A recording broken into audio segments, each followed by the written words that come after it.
Une internaute m'a laissé ce commentaire sous une de mes vidéos. Mon cheval a des débuts de sarcoïde. Quelqu'un m'a dit que c'était lié à son système immunitaire. J'avoue que je suis désemparée à ce sujet car je vois de tout. Les sarcoïdes sont une affection qui touche de nombreux chevaux et en faisant mes recherches, je me suis rendu compte qu'il y avait d'autres maladies cutanées chez le cheval qui peuvent s'y confondre. Alors dans cette vidéo, on va voir ensemble comment les différencier et quoi faire si votre cheval présente une masse suspecte.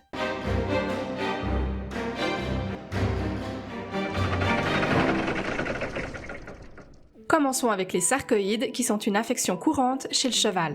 Les sarcoïdes sont des tumeurs cutanées, le plus souvent bénignes, qui se présentent sous différentes formes.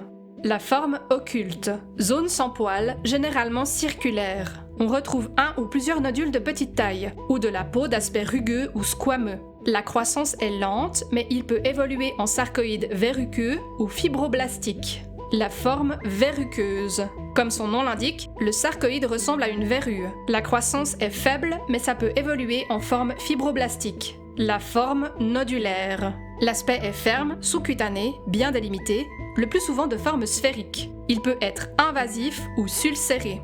La forme fibroblastique. L'aspect est ferme, fibreux et ulcéré. La peau se change en un tissu croûteux avec des écoulements, des saignements ou des infections superficielles. Ces sarcoïdes sont sensibles aux lésions. Plus les atteintes sont répétées, plus important sera sa prolifération. C'est la seule forme de sarcoïde qui peut amener des démangeaisons et des douleurs. Elle a une évolution rapide et agressive.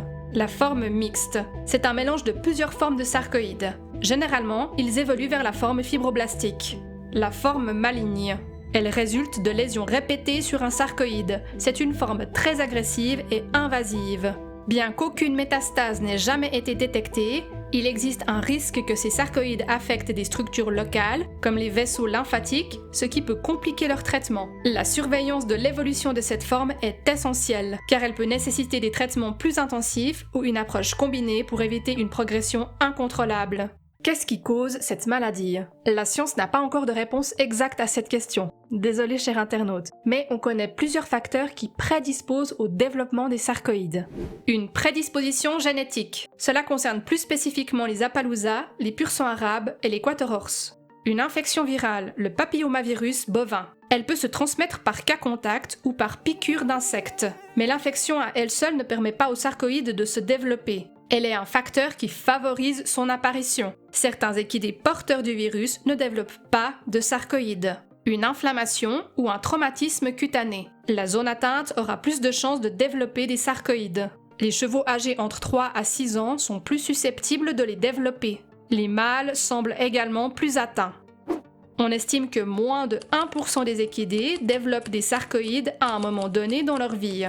Les sarcoïdes sont les tumeurs cutanées les plus fréquentes. Elles représentent environ 90% des tumeurs cutanées. Parmi toutes les tumeurs que peuvent développer les équidés, comme les mélanomes, les lymphomes ou autres, elles représentent 20%. Comment réagir face à un sarcoïde? Les sarcoïdes ne disparaissent pas tout seuls. Une intervention vétérinaire est nécessaire. Ce qui est généralement recommandé, c'est d'enlever le sarcoïde entièrement par chirurgie. Il est essentiel d'ôter toutes les cellules infectées par les sarcoïdes car elles finiront par proliférer. Donc, si on laisse des cellules infectées, les sarcoïdes finiront par réapparaître. Parfois, on hésite à intervenir chirurgicalement car on entend que plus on intervient sur un sarcoïde, plus il réapparaîtra vite et de manière invasive. Voyons ce qu'en dit la science. Cette étude pilote montre que les résultats sont variables et dépendent du type de sarcoïde. La biopsie ne semble pas toujours amener une augmentation de l'évolution du sarcoïde. Mais bon, c'est une étude pilote, donc on ne peut pas s'appuyer dessus pour affirmer des résultats.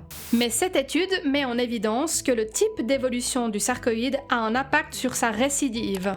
Une forme à évolution rapide et agressive, comme la forme fibroblastique, a beaucoup plus de chances de récidiver après excision qu'une forme à évolution plus lente. Dans tous les cas, on prévient son vétérinaire car, on le verra juste après, une masse suspecte sur la peau du cheval n'est pas forcément un sarcoïde. Mais on n'attend pas de voir l'évolution. Des formes plus faciles à traiter, comme la forme occulte, peuvent évoluer en forme fibroblastique, qui, elles, ont beaucoup plus de chances de récidiver quand on les traite. De plus, les sarcoïdes ne font que croître, donc plus on attend, plus leur taille sera importante et rendra leur chirurgie plus invasive. Donc la rapidité de traitement est un facteur déterminant pour la gestion des sarcoïdes. Le vétérinaire évitera de faire une biopsie si aucun traitement n'a été validé par le propriétaire par la suite. La biopsie peut stimuler la croissance des sarcoïdes, car elle crée une réaction inflammatoire, ce qui pourrait favoriser la prolifération des cellules tumorales. Donc, sans plan d'action futur, elle n'est pas recommandée. Mais elle est nécessaire pour envisager le meilleur traitement adapté à votre équidé. Il existe plusieurs traitements possibles. Outre la chirurgie, l'électrochimiothérapie, la brachythérapie, une forme de radiothérapie et la cryothérapie sont actuellement les techniques supplémentaires ou alternatives de choix, mais elles imposent des contraintes logistiques assez lourdes. L'application d'immunomodulateurs et la phytothérapie peuvent également être utilisées, mais ont des résultats plus aléatoires. Il est aussi important de noter que la localisation de la tumeur peut influencer le choix du traitement, notamment si elle se trouve autour des yeux, où les options peuvent être plus limitées en raison de la sensibilité de la zone. Mais dans tous les cas, c'est le vétérinaire qui déterminera la meilleure approche. Mais une masse suspecte n'est pas forcément un sarcoïde. D'autres masses sur la peau peuvent y ressembler. La plus commune, c'est la verrue, appelée également papillome. Les verrues sont des proliférations bénignes de la peau, causées par le papillomavirus équin. Elles se présentent d'abord sous forme de petites papules de couleur chair, légèrement en relief et lisses. Puis, la plupart du temps, elles prolifèrent et grossissent, devenant grises avec un aspect en chou-fleur, parfois avec de la dépigmentation.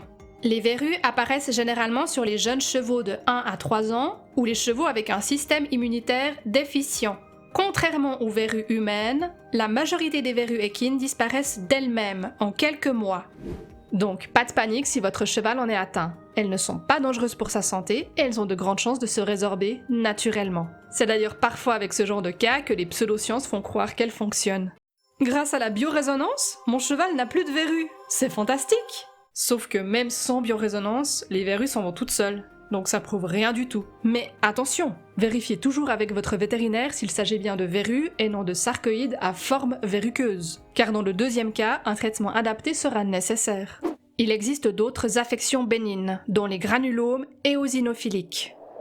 Également appelés nécrobioses nodulaires ou granulomes collagénolytiques, ce sont une des lésions de la peau la plus courante chez le cheval. Ce sont des nodules isolés ou multiples, généralement situés sur l'encolure, le garrot et le dos, en particulier sous le harnachement. Ces petites bosses recouvertes de poils se développent généralement durant la saison chaude.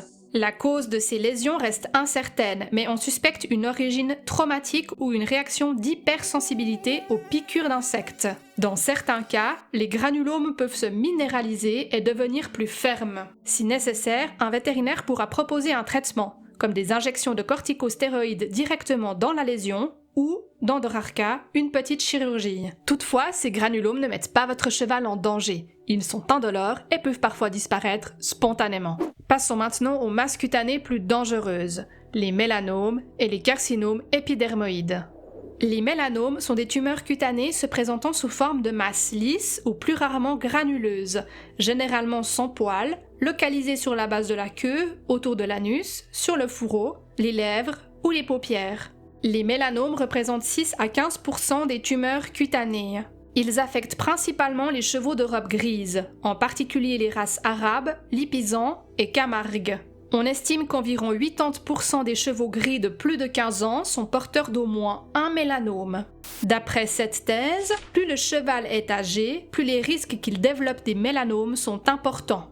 Si vous projetez d'acheter un cheval, réfléchissez bien à vos critères de sélection. Choisir un cheval gris uniquement parce que vous le trouvez joli, ce n'est pas très responsable. Il aura plus de risques de développer des mélanomes, contrairement à d'autres robes, donc ça ne devrait pas être un critère de sélection. En revanche, si tous les autres critères d'un cheval gris vous correspondent, son caractère, sa race, sa morphologie, son âge, ses aptitudes, ne renoncez pas à lui juste parce qu'il est gris. Par contre, j'ai trouvé que c'était malheureux que dans la race Franche-Montagne, on tend à faire de plus en plus de chevaux gris car ils sont plus vendeurs. Ça va concourir à donner une image peut-être un peu nouvelle aux Franche-Montagne.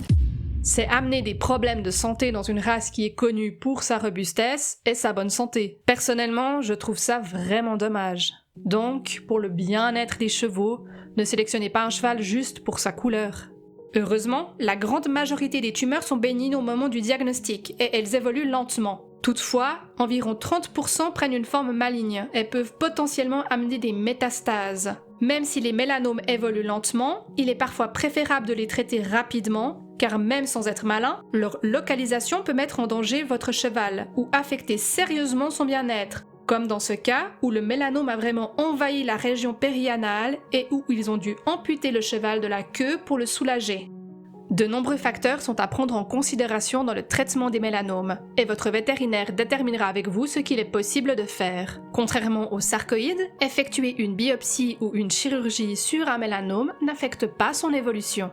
Et comme pour les sarcoïdes, la brachythérapie, la chimiothérapie intralésionnelle et la cryochirurgie sont également des possibilités de traitement, en particulier pour les lésions inaccessibles à une chirurgie. Les carcinomes épidermoïdes, anciennement appelés épithéliomas spinocellulaires, sont des tumeurs malignes localement agressives. On estime qu'entre 10 et 19% des cas deviennent métastatiques, mais cela se produit tardivement dans l'évolution de la maladie et affecte d'abord les nœuds lymphatiques proches. On retrouve ces tumeurs généralement sur le nez, les lèvres, la région périanale et sur les muqueuses. Sur la peau, elles ressemblent à des masses charnues plus ou moins rondes qui peuvent être uniques ou multiples, ulcérées ou non. Sur les muqueuses, elles se présentent sous la forme de prolifération rosée, à la surface granuleuse et mal délimitée. Elles peuvent être recouvertes d'un exudat, un liquide sécrété par les tissus, et être parfois ulcérées ou nécrotiques. Le carcinome est le plus souvent détecté sur des chevaux adultes, autour des 12 ans. Les chevaux les plus touchés sont ceux à la peau claire, particulièrement les Appaloosa, les Painters et les Pinto. Concernant les carcinomes périoculaires, c'est-à-dire ceux localisés sur les paupières ou la conjonctive, les Haflinger, les demi-sangs belges, les Shire et les Clydesdale sont les plus touchés. Les facteurs prédisposants identifiés sont une exposition répétée aux ultraviolets, la présence de blessures chroniques, d'infections de la peau ou de lésions parasitaires, l'infection par le papillomavirus équin. Concernant le traitement, à nouveau, on essaiera d'enlever les tumeurs chirurgicalement si la situation le permet. La radiothérapie est un complément qui a montré son efficacité et des agents antimitotiques, c'est-à-dire qui empêchent la prolifération des tumeurs, sont également utilisés avec succès. Il existe évidemment d'autres affections cutanées qui se présentent sous forme de masses que je n'ai pas abordées dans cette vidéo. Voilà pourquoi le diagnostic de votre vétérinaire est essentiel. Mais pour résumer, lorsque vous voyez une masse suspecte sur la peau de votre cheval, prévenez rapidement votre vétérinaire et surveillez l'évolution de la masse. N'hésitez pas à prendre des photos, pourquoi pas avec un outil de mesure, comme une petite règle, pour suivre le développement des masses. Dans le cas des tumeurs, il est important de prévoir un traitement avec son vétérinaire, car les tumeurs ne feront que croître et peuvent affecter le bien-être de votre équidé, voire mettre en danger sa santé. A l'inverse, les verrues et les granulomes éosinophiliques nécessitent une surveillance, mais ne sont généralement pas préoccupants. J'espère avoir pu mettre en lumière les pathologies les plus fréquentes qui se présentent sous forme de masses suspectes sur la peau. Ne croyez pas tout ce qui est dit sur internet, particulièrement si on vous présente un remède sans preuve scientifique, et n'oubliez jamais de lâcher la bride. À votre réflexion. Merci d'avoir regardé cette vidéo jusqu'au bout. N'hésitez pas à vous abonner pour ne rien rater, à liker et à partager vos expériences ou poser vos questions dans l'espace commentaire. À bientôt pour une prochaine vidéo.